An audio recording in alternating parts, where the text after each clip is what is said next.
Real baribir o'zidan kuchli jamoalarga yutqazib chiqib ketgan.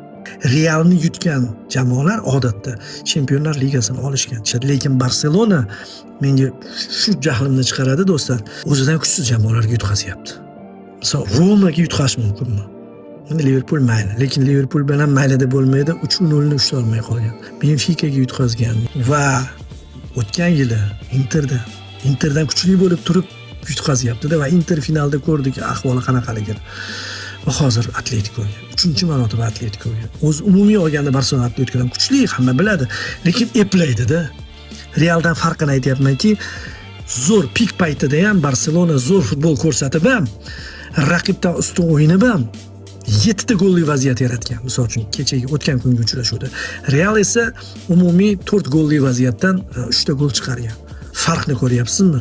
Ya'ni Chempionlar Ligasiga bunaqa tur o'yini sifatida kelmaslik kerak-da.